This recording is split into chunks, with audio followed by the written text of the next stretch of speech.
What's up, Huskies? It's Asia, and this HNN show is going to be more serious than our past shows. Me, Chase, and Ella decided to do an investigative feature about gun violence within schools. We wanted to share awareness of what goes on almost every day within schools and communities.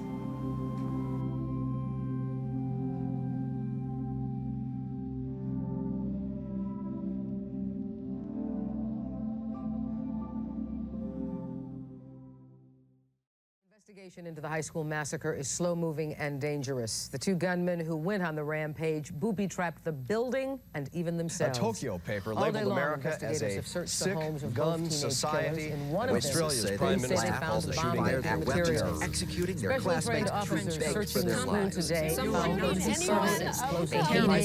Why the internet and were fascinated by extremely violent throughout history. Trench coats on 19.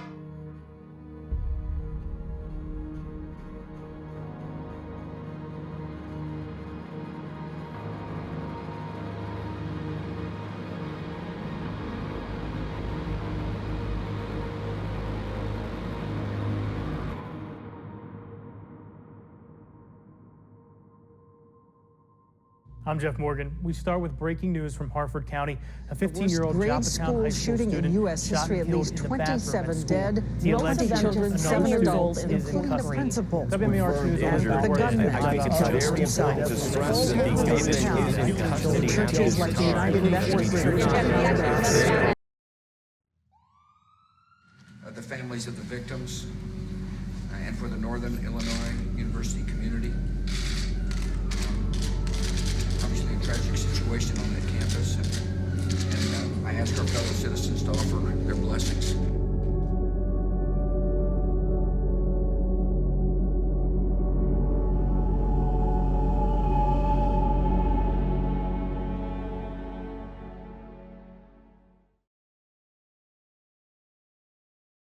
My name is Kevin Schwitters. I teach in the English department. I teach English 10 and creative writing this year. John Nicewonder. I teach English. I graduated originally in 2002, and in 2007 I went back to get my teaching certification. I graduated from NIU with my first bachelor's degree in 2005. It was Valentine's Day of 2008. I was at class one day. A woman from the building rushed in our room, said there was a shooting at the nearby Cole Hall, which was 30 seconds walk from where we were. We were there for probably 45 minutes, I want to say. We started to see, police cars and ambulances and fire trucks and helicopters and news vans and all kinds of things like that coming in. Yeah, they kept us in the classroom for about an hour before telling us to run to our cars. And I remember thinking, do I run to my car? Is that the right thing to do now? I mean, it didn't seem like there weren't plans the way that we have them now for these types of situations. Students obviously were very, very upset. There was a lot of discussion about it. There was a lot of, action in terms of, I think, honoring and remembering the people who died or were injured that day. It still affects me today, partially because of what my role is, what my job is, right? I'm here as a teacher in a classroom with students all day long, and so it's something that's concerning. I think it changed my perspective on school in general. It also changed my perspective just on public places. The more and more of these things happen, you think about what would you do if you're in this situation, and I still carry that with me. In the years that have passed, and other universities have evolved in terms of like how they would handle something like that. That's what I would look for, is active, evolving thoughts about how to best protect ourselves. The community initiatives to get everybody feeling like we were in it together, and we were, I think forward together was the slogan. I still remember that, and that was a long, long time ago. There were a lot of counselors on hand. There was a lot of talk about it in all classes, and I feel like the school developed a more specific plan after that. I think that gun violence is an enormous problem in America. We need to be more serious about reducing access to guns, reducing access to specific types of guns. We need to be sure that we're doing everything we can to prevent this from happening. People often want to look for one solution to these problems, and there are so many, and it's so complicated, and people don't like to admit that problems are complicated. They like to find what they think is the bad guy and talk about it.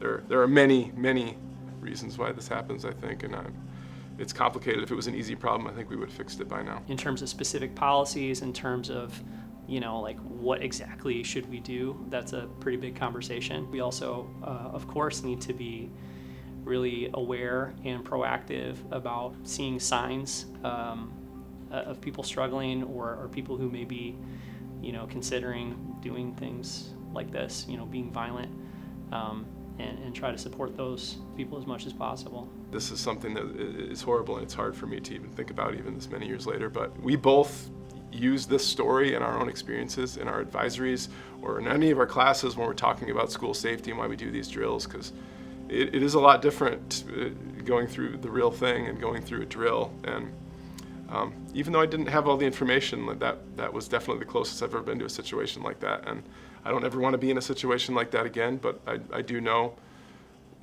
what it feels like and how to take it seriously. I got a call from my mother, basically telling me that there was a huge fight going on. I didn't really mind it. I just looked over. I was like, it's just a normal fight. That's until I saw everyone running. It sucks that we have to be afraid of stuff like this happening in our society every day because we never know where or when it could happen. I didn't know what was going on. I was sitting on the bleachers, and all of a sudden I hear people screaming and running, and then I didn't even know where my sister was, so I was a little uneasy. I did not witness it. Like, I wasn't in the circle. I was on the left side going in, and someone just starts yelling gun. That was scary for me. I didn't see any of the football team, any of the cheerleaders.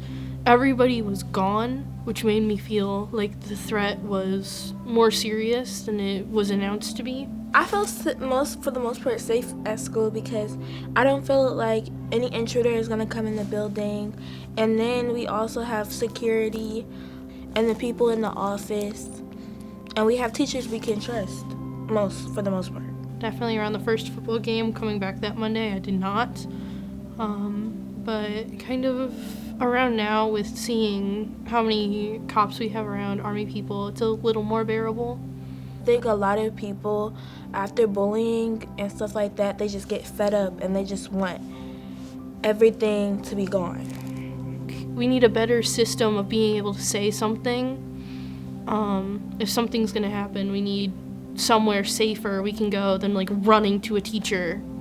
I feel like society could do more with gun violence and to lead people not to shoot up schools. As much as like Alice was made to protect people, I think we need a better system. Especially like with our yearly Alice drill training, the whole thing is if they're far away, run out. But who's to say that there aren't more people outside? Alice drill will never prepare you for what is gonna really happen. Some cases I think they're good, like if the attacker comes into the room, but I feel like more could be done to protect students other than the Alice drill.